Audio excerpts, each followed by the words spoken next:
وقت مسئلہ اس میں ہے وقف کا. حکومت تو اب ہاتھ مار رہی ہے اس پر، حکومت اب ہاتھ مار رہی ہے، لیکن ہم ذرا اپنی اپنی جگہوں کا جائزہ لیں کہ ہم لوگ اس پر ہاتھ کا پیر مار چکے ہیں، جس کے قبضے میں جو ہے قابض بنا ہوا ہے.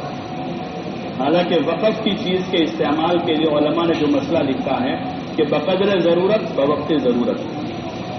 مسجد کا گلاس مسجد کے لیے وقف ہوا ہے، مسجد کا گلاس ہے تو آدمی اس کو استعمال کر سکتا ہے اتنا جتنی اس کو ضرورت ہے. کوئی آدمی وہاں سے لا کر یہاں کوئی معتکف بھی اس کو اپنے پرسنل استعمال کے لیے خاص نہیں کر سکتا. ادھر بھلے کہ وہاں سے لا کر یہاں رکھ دیا 10 دن وہ استعمال کرے تو 10 دن وہ 5 مرتبہ استعمال کرے گا 10 منٹ مثال کے طور پر. اب 23 گھنٹے اور 50 منٹ وہ پڑا رہے گا تو کسی کے استعمال میں نہیں آ سکے گا. تو اس کے لیے جائز نہیں کہ لا کر اپنا پرسنل کر دو.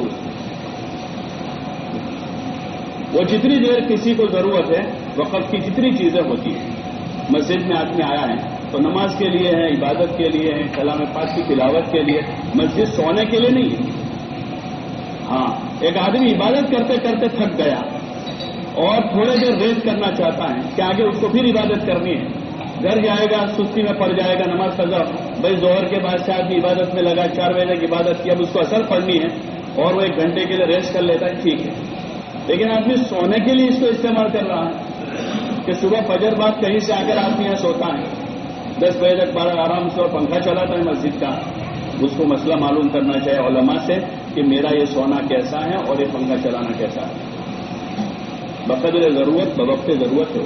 آدمی ٹرین کی سیٹ پر ریزرویشن کے ساتھ بیٹھتا ہے، لیکن بمبئی سے بیٹھا گودرا تک کا ریزرویشن ہے، اب گودرا سے وہ 1 کلومیٹر آگے نہیں بیٹھ سکتا. اگلا پیسنجر آ کے کہے گا تو سیٹ ہمارا، آدمی اتر جاتا ہے.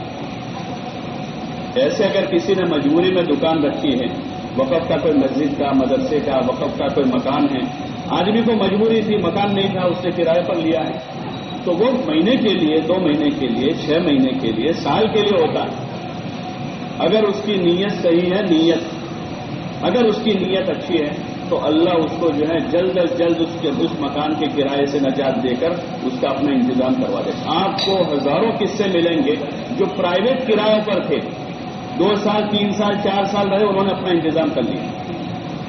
ہزاروں قصے ملیں گے کہ جو کسی پرائیویٹ پارٹی کے مکان میں کرایہ دار تھا، 2 سال 3 سال 4 سال 5 سال رہا، دھیرے دھیرے اس نے اپنا نظام کیا، اس گھر کو خالی کر دیا.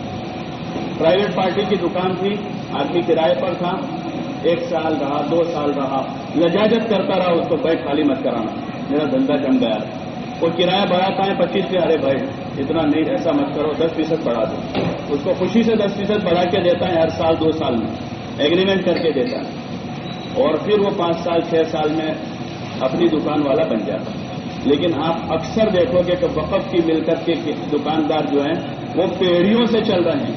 دادا نے دکان رکھی تھی، بیٹے ان کی برکت ہی نہیں ہوتی، وہ نہیں خالی کر پاتے کیونکہ نیت ٹھیک نہیں ہے، اور مجرم بنتے ہیں، کرایہ پورا نہیں دے رہے، اور اگر بڑھانے جاوے تو لڑائی کرتے ہیں. مسجد کمیٹی کے پاس فورس تو ہے نہیں کہ وہ ان کے ساتھ مقابلہ کریں گے، یا ان کے پاس ایسے قانون نہیں ہے کہ جس قانون کے ذریعے سے ان کو جلد از جلد کوئی کسی راستے پر لے آئے. لیکن اس کی نیت ٹھیک نہیں ہے، اور اللہ کا معاملہ نیت کے ساتھ. یہ تو دنیا میں ہے کہ وہ موت تک مالک نہیں بن سکا اپنی کسی زمین کا، اپنی دکان کا، اور اس کا جو بھگتان اس کو قیامت میں بھگتنا ہوگا.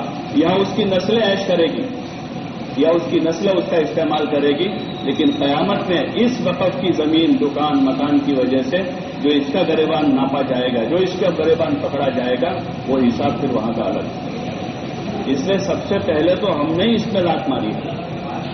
اس کی ضرورت ہے. کسی کا بھائی ہے، کسی کی بہن ہے، کسی کا چچا ہے، کسی کا دادا ہے، کسی کا نانا ہے، کسی کا بھائی ہے، خیر خواہی کا تقاضا ہے کہ اس کا ہاتھ جوڑ لے، اس سے ہاتھ جوڑ، اس سے طے کراؤ کہ بھائی تو طے کر کے 6 مہینے میں خالی کرنا. ابھی حالت ٹھیک نہیں، ٹھیک ہے، لکھ کر دے دو ان کو 6 مہینے بعد میں خالی کر دوں گا، اگر میں مر جاؤں تو بھی خالی کروا لینا، ورنہ میرے ذمے اس کا حساب دینا آئے گا تو بہت بھاری پڑے گا وہاں. وہ تو اللہ تعالیٰ کبھی کبھار فاسقوں سے اپنے دین کا کام لیتا ہے. فاسقوں کے ذریعے سے اللہ پاک اپنے دین کی تائید اور مدد کروا دیتا ہے.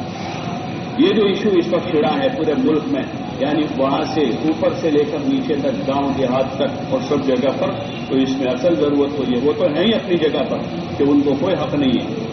جو چیز شریعت کی ہے، شریعت میں کسی کو مداخلت کا اختیار نہیں ہے، نہ کسی نبی کو اختیار ہے، نہ کسی ولی کو اس کا اختیار ہے، نہ کسی عالم کو اس کا اختیار ہے، اور نہ کسی حکومت کو اختیار ہے. اللہ کا نظام ہے، وہ اللہ کا نظام ہے. اللہ نے قرآن اتارا ہے، اللہ نے حضور علیہ السلام پر دین کی تکمیل فرمائی ہے، اس میں کسی کو اختیار نہیں ہے. لیکن ہم جو کر سکتے ہیں، جو ہمارے بس میں، وہ یہ ہے کہ اگر میرے پاس کوئی چیز ہے وقف کی کسی کی، تو میں اس کو خالی کر دوں. آج اس کے مسائل علماء نے لکھے ہیں. اس میں انہوں نے یعنی لکھا ہے، میں نے بھی شاید پہلی مرتبہ یہ مسئلہ پڑھا ہے اس میں، کہ اگر کسی کے پاس یہ ہے دکان مکان کرائے پر ہے، تو اس کا مارکیٹ کے حساب سے کرایہ ادا کرے، وہ تو معروف چیز ہے، سب کو پتا ہو. لیکن اگلی بات جو ہے وہ، اور یہ مسئلہ بھی دھیان میں رہے کہ ٹرسٹی حضرات وقف کی زمین کو 3 سال سے زیادہ کرائے پر نہیں دے سکتے، اور اگر وہ دکان یا مکان ہو تو 1 سال سے زیادہ کرائے پر نہیں دے سکتے. اگر زمین ہے تو 3 سال سے زیادہ نہیں دے سکتے ہیں، اور اگر وہ دکان یا مکان ہے تو وہ 1 سال سے زیادہ دے بھی نہیں سکتے کسی کو. تو اس لیے پہلے نمبر کی تو کوشش کریں ہم، جو ہم کر سکتے ہیں کہ ہمارا بھائی ہے، بہن ہے، بیٹی ہے، چاہے کتنا بیچارہ ہو، قیامت میں اس سے زیادہ بیچارہ بن کے آئے گا، ہم اس کی مدد نہیں کر سکیں گے. اس کو کوئی پرسنل مالک کے کرایہ دار بنا دے، کسی کو اس کو اس سے بہتر مکان دلا دو، 500 روپے آپ اپنی جیب سے ماہانہ اس کو کرایہ دے دو، اس کی مدد کر دو. اگر وہ مستحق کے زکات ہے تو زکات سے مدد کر دو، مستحق کے زکات نہیں ہے تو للہ مدد کر کے بھی. لیکن مسجد مدرسے کی دکان ہے، مسجد مدرسے کا مکان ہے، مسجد مدرسے کی زمین ہے، یا کسی وقف کی زمین ہے، یا اس مکان دکان کے آگے کا حصہ آدمی استعمال کر رہا ہے، تو اس پر رحم یہ ہے کہ سب سے پہلے اس کو خالی کروا دیں. کوئی 10 سال سے ہے، کوئی 20 سال سے ہے، کوئی 25 سال سے ہے، کوئی 50 سال سے، یہ کام ہم کر سکتے ہیں.